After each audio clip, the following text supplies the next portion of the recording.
우리는 며칠에 걸쳐 예수님께서 바리새인을 향해 권면의 말씀을 전하신 것을 살펴보았습니다. 우리가 누가복음을 통해서 살펴본 바리새인의 특징은 크게 세 가지가 있습니다.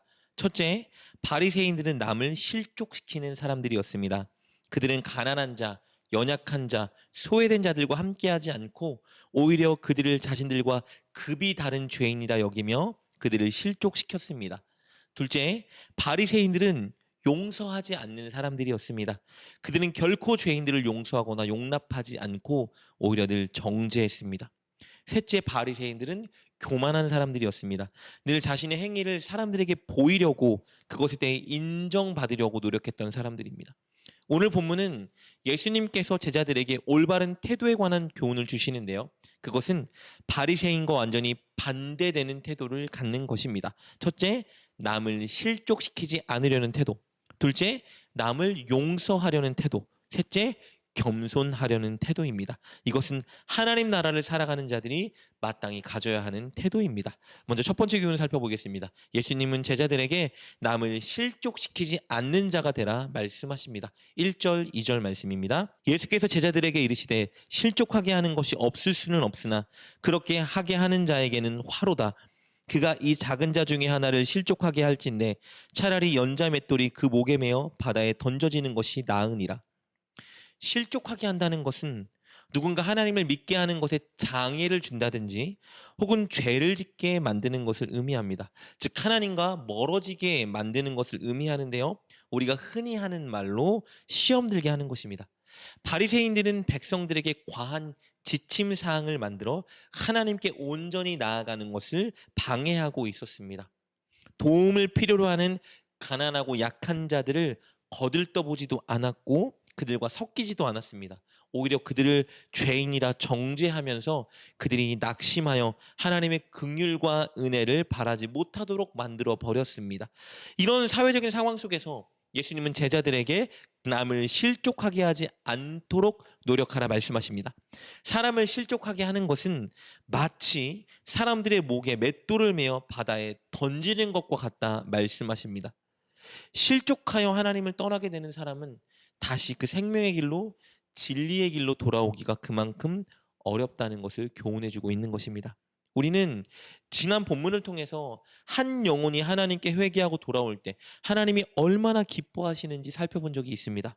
한 영혼은 그렇게 하나님께 소중한 존재입니다.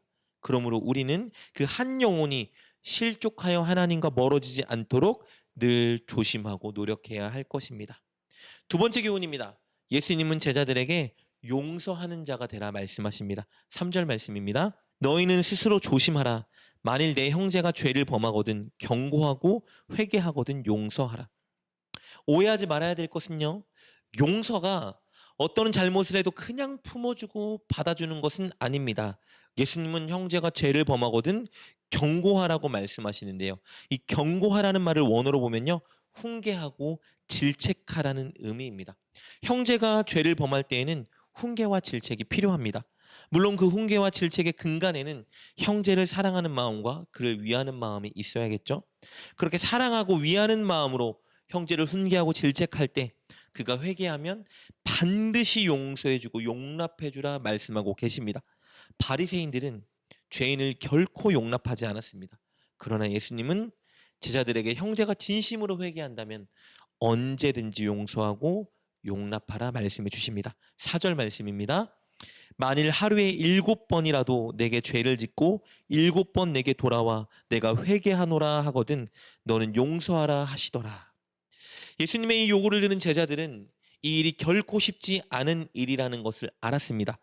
실족하지 않게 하고 죄를 지은 자를 잘 훈계하고 또 조건 없이 계속 용서하는 일, 불가능해 보이는 일입니다. 그래서 그들은 예수님께 그들이 그렇게 살아갈 수 있도록 믿음의 양을 더해달라 간구합니다. 5절입니다.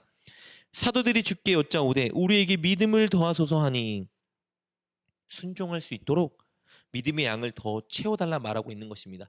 그런 그들에게 예수님은 다른 방향의 답을 제시해 주십니다. 6절입니다. 주께서 이르시되 너에게 겨자씨 한 알만한 믿음이 있더라면 이 뽕나무더러 뿌리가 뽑혀 바다에 심겨라 하였을 것이요 그것이 너에게 순종하였으리라. 이 말은 많은 양의 믿음이 있어야만 예수님의 말씀에 순종할 수 있는 것이 아니라는 겁니다. 예수님은 믿음의 양이 아니라 믿음의 질에 대해 말씀하십니다.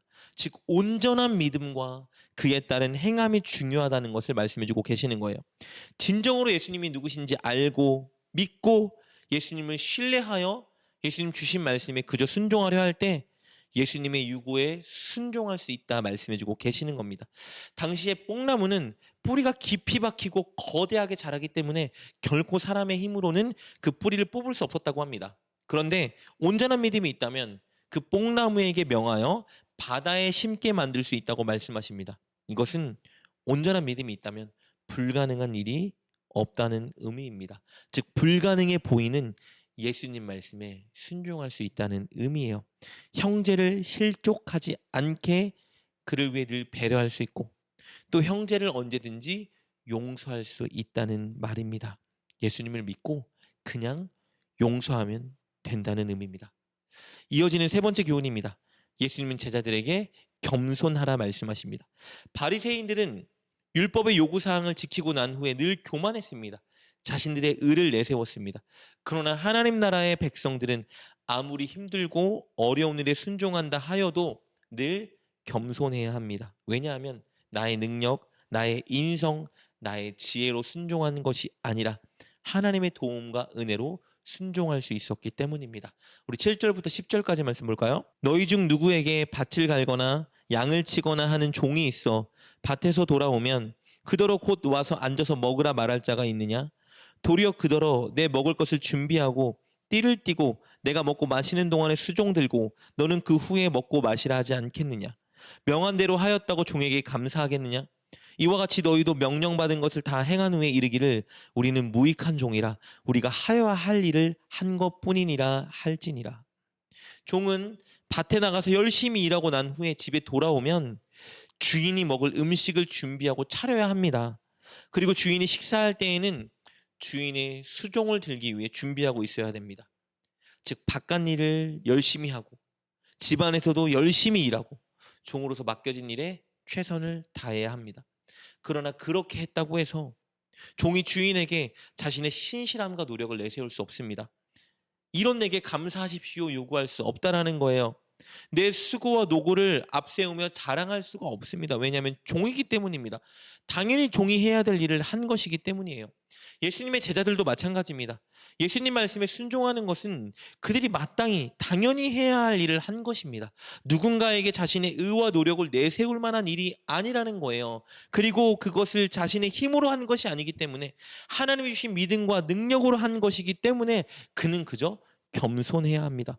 10절의 말씀처럼 나는 무익한 종입니다. 할 일을 한 것뿐입니다. 고백할 수 있어야 된다는 말씀입니다. 즉 겸손해야 된다 말씀하시는 거예요. 이렇게 예수님은 오늘 본문을 통해서 하나님 나라 백성들이 가져야 되는 세 가지 태도에 대해 교훈해 주셨습니다.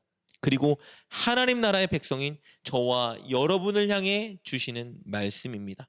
우리는 우리에게 주어진 자유와 권리를 다른 사람의 믿음을 위해 제한하며 그들을 실족하지 않도록 해야 됩니다.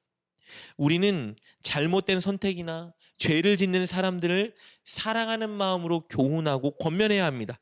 그리고 그들이 회개한다면 용서하고 용납해야 됩니다. 그리고 우리가 이런 일을 한다고 하여 우리는 자랑하지 말고 늘 겸손해야 합니다. 이 일에 우리는 순종할 수 있습니다. 우리에게 이미 이렇게 행해 주신 예수님을 바라볼 때, 그분을 신뢰할 때 우리는 마땅히 이 일에 순종할 수 있습니다.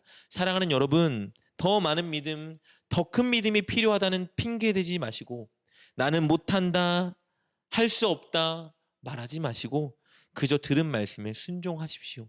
분명히 할 수 있습니다. 믿음이 있기에 할 수 있다 확신하시고 그렇게 순종하는 여러분 되십시오. 그렇게 하나님 나라 백성의 모습으로 살아가는 여러분 되시길 주님의 이름으로 축복합니다. 기도하겠습니다. 하나님, 우리를 실족하지 않게 붙잡아 주시고 우리를 옳은 길로 인도해 주시며 또 우리의 죄를 용서해 주시니 너무 감사드립니다. 우리도 그 은혜에 반응하여 예수님처럼 살게 하여 주옵소서. 늘 남들을 좋은 길로 인도해 주고 용서해 주며 겸손히 주님께 영광 올려드리게 하여 주옵소서. 예수님의 이름으로 기도드립니다. 아멘. 오늘 말씀을 통해 깨닫고 결단한 것은 무엇입니까? 그것을 붙들고 하나님께 기도합시다. 그리고 그렇게 실천하며 하루를 살아가는 여러분 되시길 주님의 이름으로 축복합니다.